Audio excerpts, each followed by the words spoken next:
Yo, what's up, brother and sisters? This is Tom again. Nizere ko mumeze neza aho murere hose, nanje meze bon sana.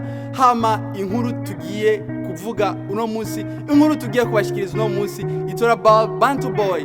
Ni Bantu Boy, abantu bamaze imisi bayikomantako, bayivuga ko amajambo menshi sana.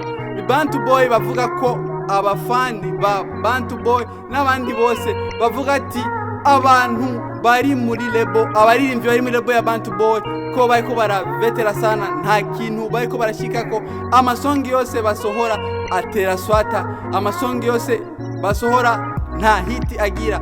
Hama guys baragiye barakomanta amakomantere atandukanye, sije ndiko ndabivuga, si Tam Media iriko iravuga ibyo bintu, ariko tubashikiriza inkuru zimaze imisi zivugwa mu ma réseaux sociaux atandukanye. Bavuga ko Big Fizzo arashaje cyane, ngo ashaka kuveteza abo bana bagicyaruka muri industry. Nituzi ko Big Fizzo ubwo bunebwe afise ashaka kubushira muri abo bana. Abantu bavuga ati ico n'igitama gishaje sana, gishaka kibateremo iyo virus, kuko Big Fizzo ngo tugiye kuraba mu minsi yahera, mu myaka yahera, Big Fizzo ngo n'umuntu yarazi kuririmba bien sana, yandika ibintu bimeze neza sana, abantu bakabikunda. Ariko right now nta kintu, Sugua iri hehe right now, nta kintu iri kirakora muri industry ya music. Tugiye kuraba ngo muri Bantu Boy hari ivyuma bitandukanye, ivyuma byinshi sana. Tugiye muri video ni safi sana, tugiye muri audio ni bulaya. Hama bavuga ati ngo tushoboye kuyigerageza Bantu Boy tugereranye n'izindi studio ngaha Buja ntayihari, Empire nta kintu. Ariko tugeje East Africa tugerageza kuyigereranya na WCB, kuko ibi vyuma byose bafite muri WCB. Big Fizzo nibaze ko muri Bantu Boy ngo atavyo babuze, ariko kubera iki batayiko barakora, ngo barafise abahinyanyuzi bameze neza, bazi gukora cyane, ariko nta kintu ari karakora, nta kintu ariko arashikako. Bavuga ati uyo mutama nareke umuziki, narekere abandi, narekere abana bagicyaruka.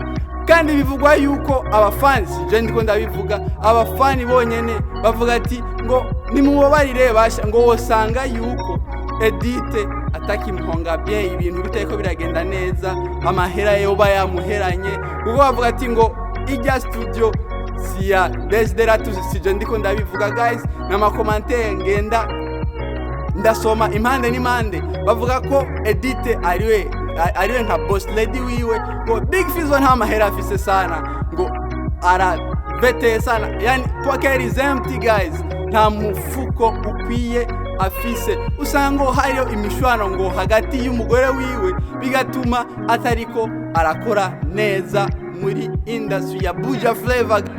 Bikaba bivugwa yuko ko Big Fizzo kera yarazi kwandika, nkuko natwe Tam Media tubizi, turazi ko Big Fizzo ari umwanditsi mwiza. Ariko indi part bakavuga yuko ubu Big Fizzo yandikirwa n'abana bagicyaruka muri music, bakaba babivuga mu bintu bitandukanye cyane gose. Tusubiye inyuma turabona Afisa Rage B baragiye mu mishwano myinshi sana, bivugwa ko Afisa yandikiye Big Fizzo nawe adashaka kumuha ubufasha, nta ede ashaka kumuha Afisa. Barashwanye, ibyo ndibaza ko namwe mwabyiboneye mu réseaux sociaux atandukanye.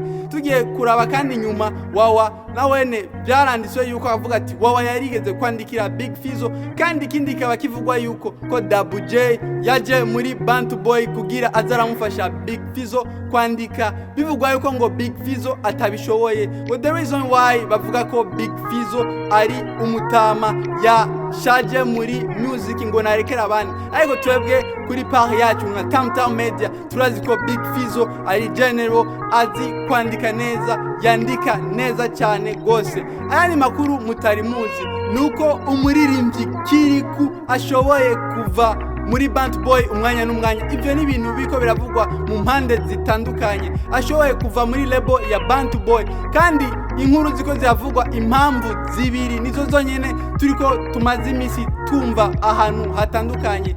Bavuga ko impamvu ya mbere kubera iki bari muri lebo bakaba basohora video imwe mu mwaka, amara umwaka wose agaca asohora video imwe na audio mu mwaka umwe wonyene, kandi tuzi yuko ngo Bantu Boy ifise ivyuma vya karite, ivyuma bimeze neza, amakamera ameze neza cyane, kandi bikaba bivugwa yuko kera ko Sadbi na Kiriku yaramufana cyane, Sadbi yaramukunda cyane gose, bikaba bivugwa yuko ko Kiriku yigeze kumusaba ubufasha Sadbi ko yomushira muri lebo yiwe, ariko Sadbi yamwishuye, rindira kidogo nintuguruza lebo yanje nawe nzogushiramwo. Ubu rero ntituzi neza, ntituri siri y'ivyo ko Kiriku yoba ashaka kuva muri Bantu Boy akaja muri Empire Avenue.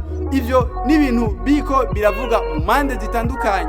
Izo nizo mpamvu zibiri. Impamvu ya mbere twavuze yuko Kiriku we avuga ati kubera iki bakora video imwe mu mwaka. Impamvu ya kabiri nuko Sadbi agira yuguruye studio yiwe. Eske Sadbi niyo yoba agira amukure muri Bantu Boy amutware muri Empire Avenue? Ikindi naco, izindi nkuru mutari muzi dushaka nka Tamtam Media tuzibashire kwisahani, nuko umuvumbuzi Landry Promoter wo muri Wakalai TV yishikiye muri Bantu Boy agiye kuvumbura Kiriku. Yishikira muri Bantu Boy asanga Kiriku ariho yibereye, aramubaza utuntu n'utundi, ariko rero ico kiganiro haheze amasaha makeyi sana. Landry Promoter ico kiganiro yaragerageje kugikura kuri Wakalai TV, ubu nawe ugiye kukirondera ntacyo ushobora kubona, ariko bamwe ndazi ko mwakibonye, ariko right now vraiment ugiye kukirondera ntacyo ushobora kubona kuri channel. Sinzi ko baba baragifuse canke kiri private. Tugerageje kwinjira mu byo Landry Promoter yabarije Kiriku ivyo yashoboye kwishura, biraboneka yuko imigenderanire we na Bantu Boy atari myiza cyane, hari icuka kitameze neza hagati ya Bantu Boy na Kiriku. Tugerageje kwinjira mu bibazo Landry Promoter yabajije Kiriku, ikibazo kimwe yamubajije eske dushaka kurondera Desideratus, dushaka gushika kwa Big Fizzo, ni mpaka duce kuri wewe? Kiriku nawe yashoboye kwishura ati ubona nambaye impuzu z'ubusiti ku buryo nocunga Big Fizzo. Big Fizzo ni Big Fizzo, hama Kiriku ni Kiriku nyene.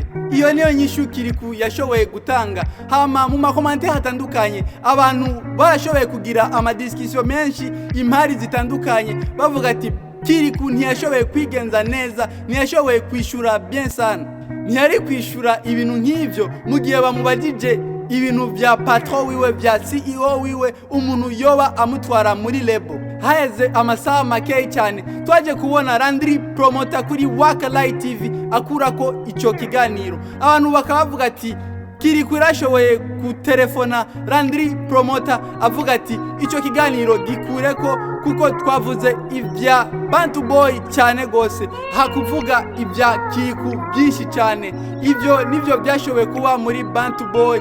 Nituzi ko hari ingorane yigeze kuba muri Bantu Boy, bo baramushwaniye. Eske mwebwe muvyumva gute?